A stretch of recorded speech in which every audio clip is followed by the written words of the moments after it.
Mi nombre es Araceli y le voy a dar la guía del día de hoy. Ahora vamos a ver un video acerca de la historia y la construcción del túnel. Y cuando termine les voy a dar una breve explicación, así que cualquier duda que tengan, no hay ningún problema, me pueden preguntar.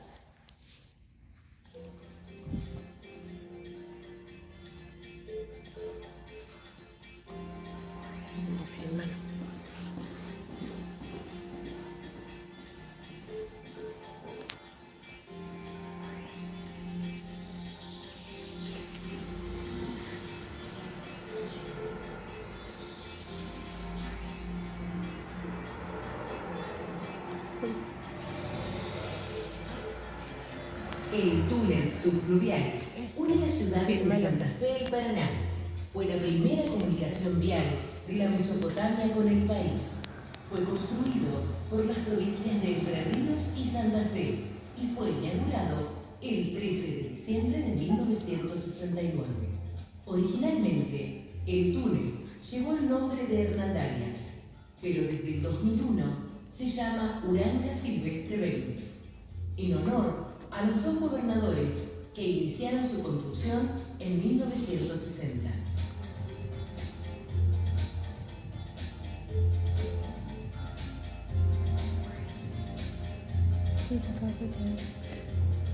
El túnel subfluvial es el único en Sudamérica bajo un río de llanura y el más largo de todo el continente. Pasa por abajo del río Paraná, que es uno de los ríos más importantes del mundo. El túnel subfluvial mide 2.400 metros de largo y está formado por 37 tubos unidos entre sí. Está enterrado en el fondo del río y lo tapan 4 metros de arena para evitar que el río lo afecte.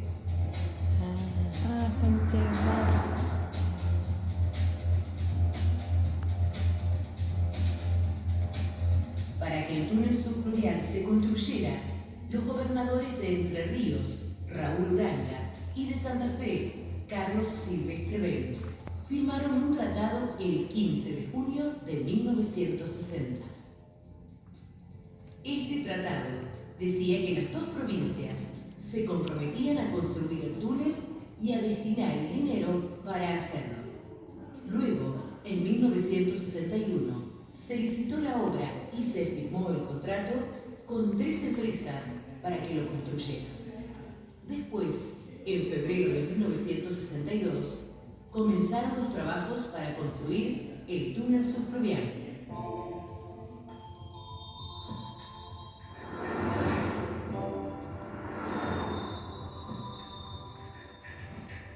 El túnel subfluvial se hizo con unos tubos de hormigón unidos entre sí.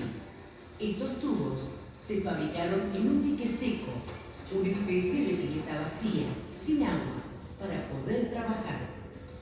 En el dique se construían 4 tubos por vez. La fabricación de los tubos tardaba unos 3 meses. Así se construyeron los 36 tubos iguales del túnel y un tubo más corto que fue colocado del lado de Paraná para finalizar el túnel.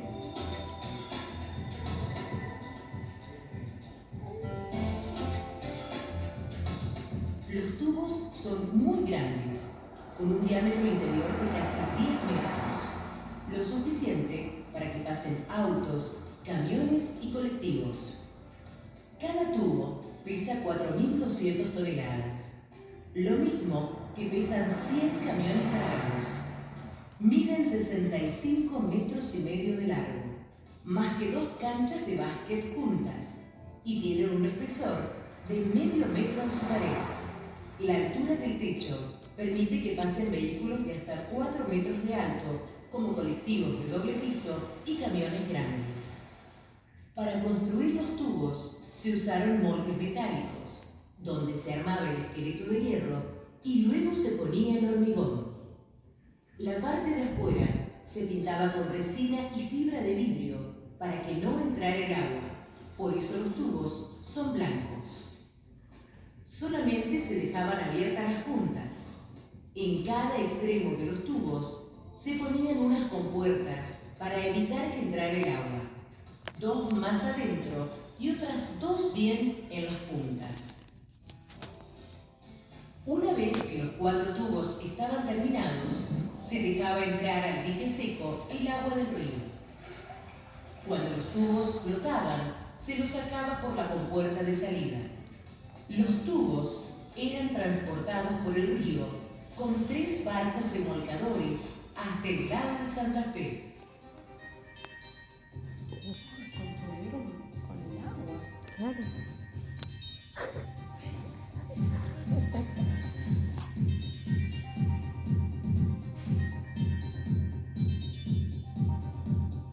Se los dejaba anclados para que la corriente no se los llevara. En ese lugar se le sacaban las tapas de las puntas y el tubo flotaba, pero un poco más hundido, gracias al segundo juego de compuertas que estaban más adentro. Para colocar los tubos en el fondo y armar el túnel subfluvial, se usó una embarcación especial, una especie de isla flotante. Esta isla tenía 4 patas de 65 metros de largo, que se levantaban para mover la isla flotante hasta el lugar donde se debía colocar el tubo. Con la isla en posición, se bajaban las patas hasta el fondo. Luego, la parte central de la isla flotante subía hasta quedar fuera del agua para poner abajo el tubo a colocar. Así, cada tubo era remolcado hasta la isla flotante para ser bajado y unido con el tubo anterior, ya colocado en el fondo del río. Cuando estaba todo listo, el tubo se llenaba con un poco más de agua para hacerlo más pesado y que se hundiera despacio hasta el fondo. Para que el túnel subfluvial quedara bien recto, cada tubo se bajaba controlando su posición con una mira láser y otros instrumentos. De esta manera, cada tubo era enganchado con el anterior. Así, la construcción del túnel subfluvial avanzó desde la costa santafesina hacia la entrerriana.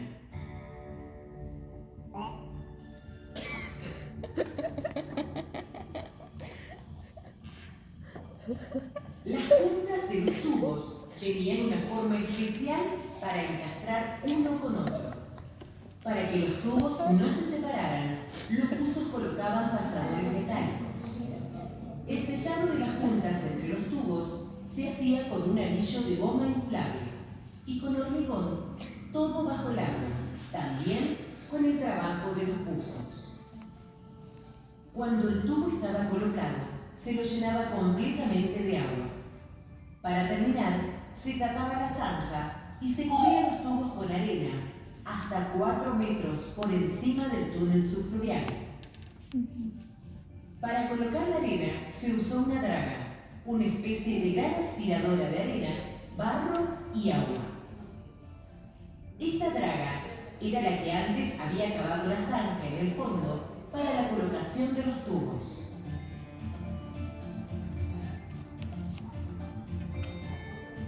Para terminar de construir el túnel, los trabajadores avanzaron por adentro de los tubos desde el lado de Santa Fe hacia Paraná.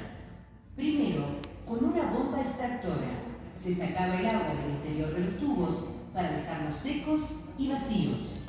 Luego, se retiraban las compuertas y se sellaban las puntas entre un tubo y otro. Después, se continuaba con la colocación de los azulejos y con las instalaciones de luces, sensores de cámaras y de cañerías. Finalmente, con todos los tubos abiertos, se pavimentó la calzada para terminar todo el túnel.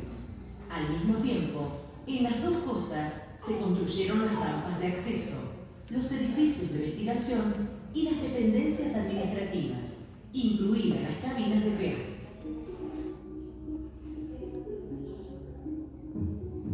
Finalmente, el sábado 13 de diciembre de 1969, el túnel subfluvial fue inaugurado oficialmente. El domingo 14 quedó habilitado para el paso de vehículos. El túnel se construyó gracias al esfuerzo de las dos provincias. Por fin, Santa Fe y Entre Ríos quedaban unidas gracias al túnel. El túnel subfluvial fue una obra monumental para la década década de 1960. Hoy, gracias al túnel subfluvial y la autovía, el viaje entre Paraná y Santa Fe se puede hacer en solo 20 minutos. Pero antes del túnel, para trasladarse entre ambas capitales, había que tomar lanchas de pasajeros o usar balsas que transportaban vehículos. Cruzar de un lado al otro del río tenía grandes demoras y muchas veces complicaciones por crecidas o tormentas. Sin embargo, desde 1969, el túnel subfluvial unió definitivamente a las dos provincias y permitió a Entre Ríos y a la Mesopotamia comunicarse con el resto del país. Con el tiempo, el túnel se ubicó como parte del corredor bioceánico central que une Chile, Argentina y Brasil. Pero antes que nada, el túnel subfluvial permitió progresar a las comunidades de las dos orillas. El túnel generó más producción, más educación, más crecimiento, más turismo. Así, desde 1969, el túnel subfluvial Uranga Silvestre Vélez es patrimonio y orgullo de los entrerrianos y los santafesinos.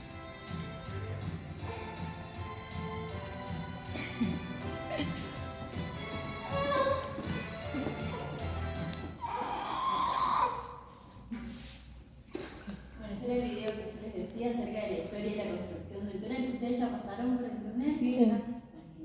Bueno, para los santafesinos y los entrerrianos, realmente más para los entrerrianos también, fue muy importante el suceso de la construcción porque ellos estaban muy aislados. Sí. Tenían un carácter, digamos, insular en su espacio, con lo cual no. O sea, por acá viene mucha gente que nos visita, cruzó mucho la época de la balsa, por ejemplo, y te cuenta que iba a los hospitales o que tenían que ir a estudiar a Santa Fe y que para cruzar tenían que tener grandes esperas o si por ahí llovía o había viento ya no los volvían a cruzar para el otro lado. Así que bueno, imagínate cómo avanzó con el paso del túnel. Acá en la primera imagen ustedes van a poder ver la extensión total del túnel sobre el Paraná. Son 2.400 metros solamente de zona entubada y 3.500 de un peaje al otro peaje. Y ahí está marcada la isla Santa Cándida, que es la razón por la cual se construyó desde Santa Fe hacia Paraná. Porque tenían ese espacio para ir dejando los tubos hasta que sean ubicados correctamente. Del lado de Paraná como ven no tiene ningún espacio. Claro. Tanto al lado de Santa Fe como al lado de Paraná vamos a encontrar construcciones que son idénticas. Muchas veces, por ejemplo, yo que soy de Santa Fe, pasaba por el túnel siempre, no sabía para qué servían ciertas cosas o no les había prestado atención. Como son las rampas de acceso con las parrillas de acostumbramiento visual. Mientras que ustedes ingresan o salen del túnel se ve como una línea de luz, una de sombra, una de luz, una de sombra. Esto es para facilitar la visión del conductor de la luz natural a la luz artificial y la oscuridad del túnel. Entonces no te encandila. También tenemos las torres de ventilación, esta hay una en cada cabecera. La torre más alta es la que va a inyectar el aire puro que ingresa por las rejillas de los costados. Y la torre más bajita en forma de pantalla extrae el aire viciado de los vehículos. Si esto no funcionaría, estaría lleno de humo adentro. Pasan unos 12.000 vehículos por día en un día normal. O sea, ayer que pasó mucha gente, fueron más o menos 18.000. Esto funciona correctamente, así que los autos pueden pasar con los vidrios bajos, los chicos que pasan a hacer mantenimiento pueden estar horas adentro y no pasa nada. Y pasan muchos camiones también, así que bueno, tiene que estar funcionando todo el tiempo con las turbinas y demás. Así que bueno, se usa perfectamente. De ambos lados también vamos a encontrar los peajes. El túnel es un ente autártico, por lo cual la única fuente de mantenimiento que tiene el ingreso de dinero es el peaje. No viene ni de las provincias ni de la nación. También, bueno, esta es una foto del lado de Paraná, que es tomada de este lado. De este lado vamos a tener construcciones únicas por una cuestión de cercanía al centro urbano. Desde la salida del túnel al centro de Paraná hay muy poquito tiempo de traslado y desde la salida del túnel a Santa Fe tenemos un viaje más largo. Por lo cual en la construcción 2.500 empleados trabajando en simultáneo, si hay que ir a policía, hospital, lo que sea, cualquier cosa que pase en la construcción, nos quedaba más cerca Paraná que Santa Fe. Entonces de este lado vamos a tener el complejo social, que es donde estamos ahora. Esto antiguamente eran todas habitaciones en donde dormían los operarios que construyeron el túnel. Acá enfrente tenemos el dique seco, que es el actual club náutico, no sé si lo vieron cuando venían, Sí. donde están los barquitos. Sí. Bueno, ahí se construían los tubos. Así que trabajaban ahí un montón de horas diarias, cuando descansaban venían a dormir acá. Si bien hubo mucha mano de obra local, hubo mucha mano de obra extranjera también, y 7, 8 años de construcción, muchos venían con sus familias, ya no se volvían a ir, así que bueno, necesitaban un lugar para descansar. También tenemos acá lo que es sala de control de comandos. Se controla todo lo que sucede en el interior del túnel, las 24 horas, los 365 días del año, a través de cámaras y guardias. Cuando ustedes pasan por el túnel, ven por acá. Cuando van pasando también ven a los costados su velocidad es tanto. Eso también se controla por acá, velocidad máxima 60, mínima 40. Cualquier tipo de negligencia humana también, nunca falta el que pasa sin casco, el que se saltea el peaje, el que va a una velocidad excesiva. Todo esto se ve por acá y se avisa a la policía caminera que se encuentra en ambas cabeceras.